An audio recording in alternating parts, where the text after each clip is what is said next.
debo encontrar a Lucy. Es una locura. Está en peligro. ¿Por qué tan segura que te ha dicho? ¡Vete, Lali! ¡Vete!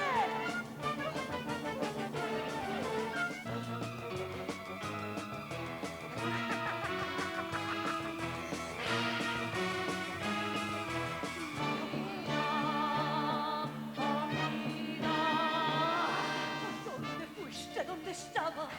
De pronto el lobo vino a mí. ¿De qué lobo estás hablando? Era tan bello, su piel era tan sedosa, qué embriagante sensación. Yo lo tuve entre mis brazos, no era un hombre, era Dios.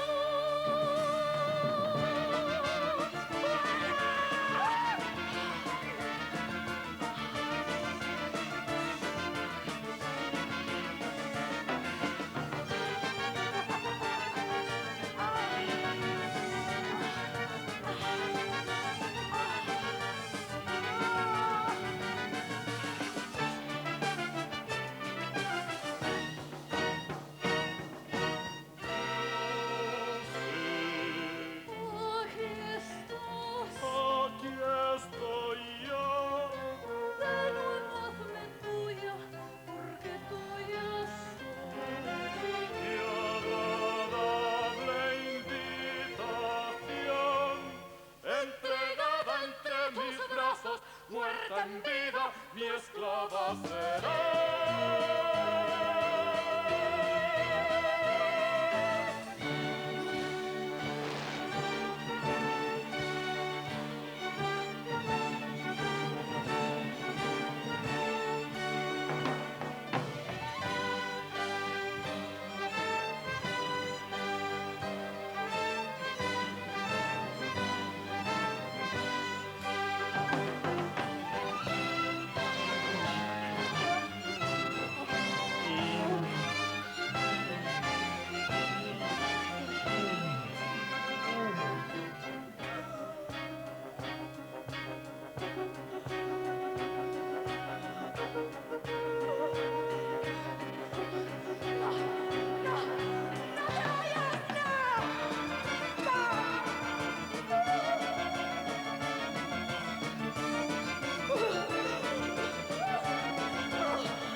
¿Qué pasa aquí, doctor?